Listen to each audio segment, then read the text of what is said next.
What's going on, YouTube? Today's cut is a beard and shave.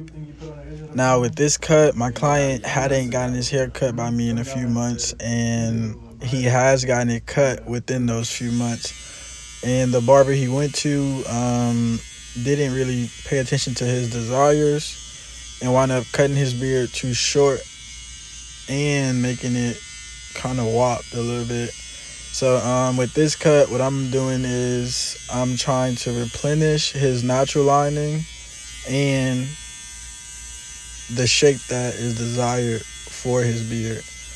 Right now, I'm just going in, cleaning up his scalp because I am doing a full shave, and I feel like just going in with the lather and towels is a little too much in the beginning.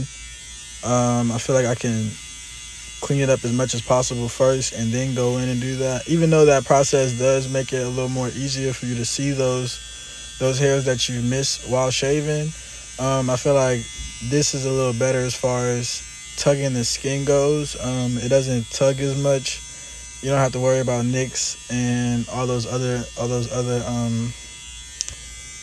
unneeded situations whenever you're doing the service.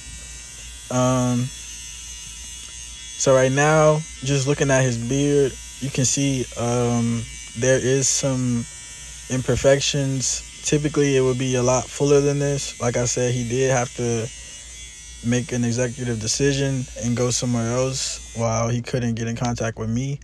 So, yeah. Here's me applying my first hot towel.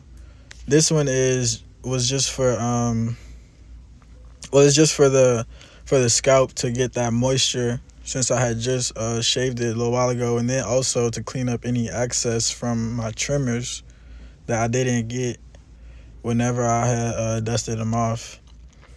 And now I'm applying my second lather to his scalp in an even rotation, just so that it won't be caked up all in one area. It'll kind of have its own area to sit in and moisturize the scalp as much as possible. And his forehead does have the most amount of hair, so it is a lot darker, so I made sure to leave a little bit more there before going in and shaving it. There was me using my austers to get his edge up, his taper on point, and I just cleaned it up a little bit just because of the way it had looked before. He doesn't like to take it low. He prefers to keep it as high as possible. So I just cleaned it up a little bit. I did go in after the service though, and then still did a little detail work to it, just because that's how I am. This is my second hot towel. This one I'm just gonna let set on his head and moisturize his scalp as much as possible before going in for my shave. Here I'm prepping the beard for the shave now, and just going straight into it, making sure that I'm using my blade to not only clean up any excess, but to get me as close as possible to his most prominent edge. And since this is my first time shaving it, I'm not gonna try to go for the most prominent line as I would at the end, just because he does have areas in his beard that were cut unevenly. And my objective with this cut was to just make sure, even if it was something that was just growing back, if it didn't need to go, then it must stay. So that's what I made sure I was doing with this first shave. Like this part right here on the mustache, I'm just taking off any excess that I don't need, because once I go in and detail it, I'm not paying attention to that. Even though I still would if I did forget, I'm trying my best not to pay attention to it. I'm just trying to focus on making it as sharp as possible. Now he is used to having his beard very long, so it doesn't matter how much I'm taking off of the beard as far as the edge goes, but it still does make a big difference whenever you look at it from its growth standpoint. Like once it does grow in and you look at it, it's like, oh, okay, I know why you kept that now. And since I didn't use any enhancing or anything like that on this cut, it does look its most natural.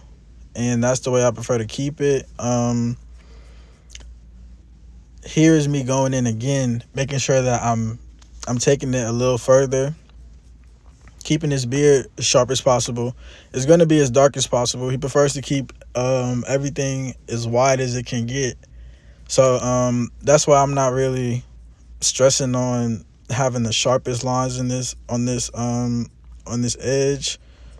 Though it still will be the sharpest, I'm not worried about it on this second shave. I still got to do it again. You know what I mean? So it's just the context of it. And I know it kind of looks like he does have, like, his taper isn't on point, but that's the way it naturally grows under his hair. So I just cleaned up as high as possible and then leave the rest alone. Now his beard is coming together a little better, just based off of me doing the along the jaw. It's coming in way better. And for this process, though I did already shave his head, I still go in with my trimmers for those areas that were hard to reach or that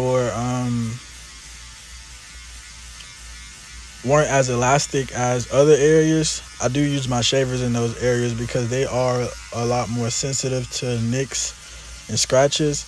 So I just stay away from shaving down there. I just make sure that I keep everything as safe as possible and as cut as possible. So this just allows me to avoid any type of unwanted issues along my services. So now just making sure that he's as cut as possible, as fresh as possible. Just taking the shavers and passing through areas I already went along before. I feel like with the shavers, you're able to look at it a little closer. I don't know if it's just me, but depending on what type of blades I'm using or the setting of my blades, I feel like I look at it a lot closer. So I can see a lot more basically with the shavers than anything else. As you can see though, this is coming together perfectly. I did let him know in the beginning that his beard was kind of uneven, and we did discuss what we were going to do from that moment forward. And everything. I just keep everything client's request. I don't argue with them, but I do make sure I have their full go whenever I do have an idea just waiting. So here I'm making sure his beard is still as close as possible. This is my third shave now. So on this one, I'm getting it as tight as possible. I typically don't press against the skin. I just let the blade glide along the skin so it doesn't cause any type of irritation to my clients. And I use an exposed blade just for the sake of me being able to see it a lot closer and not having to be all up on them trying to look for my blade and my razor. Now just cleaning up his mustache. I did kind of do this part at the end just because I feel like whenever you have a mustache and you line up the bottom of it first, it kind of makes you go a little shorter or a little lower whenever you do in the above portion.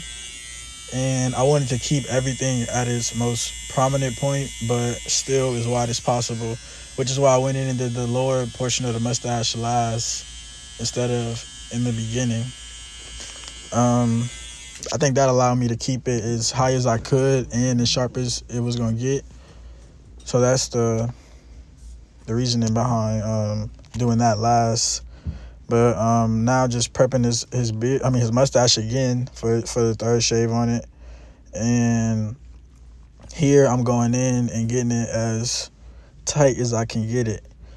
Like I said, he still had some areas that needed to grow in a lot more, but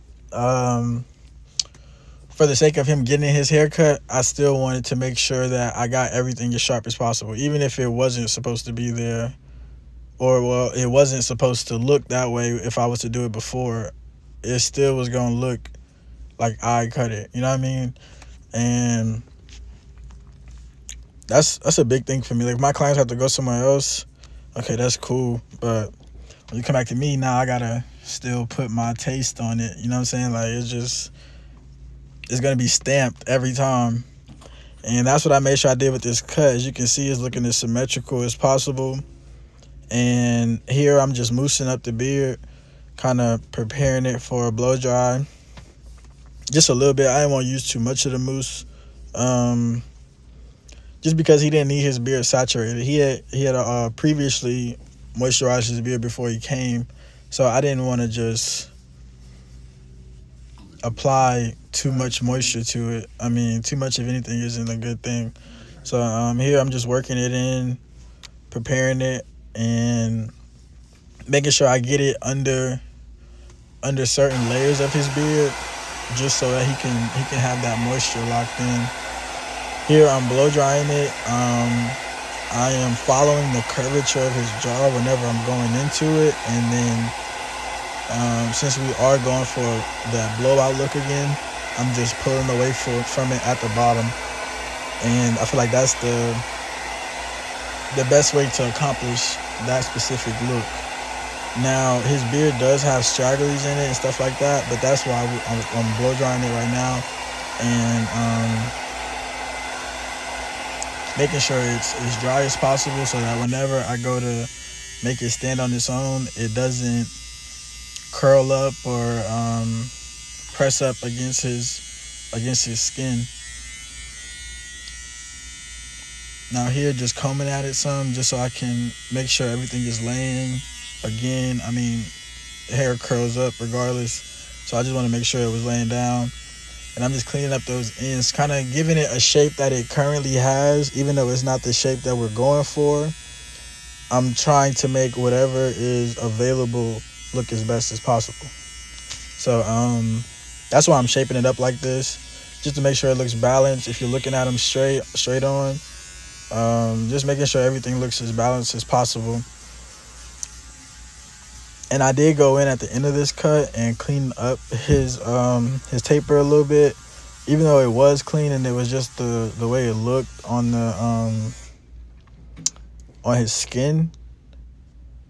I still went in and cleaned it up anyways. That's when I noticed that though, but I thought it was the taper myself.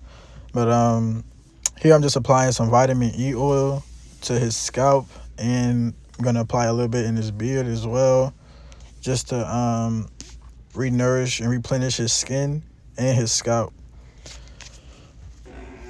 Once I get done with this part, it's kind of like a buffing process. You apply, then you wait a little bit, and then you remove any excess off of it. Yeah, so this is the process of this entire cut. Hopefully you grasp something from it, and stay tuned for more content to come soon. This is the first, I think, shaven beard that I've uploaded on my YouTube account. So just let me know what type of content you guys like. If you want to look at another one like this or something similar to any of my other videos, just leave a comment and subscribe.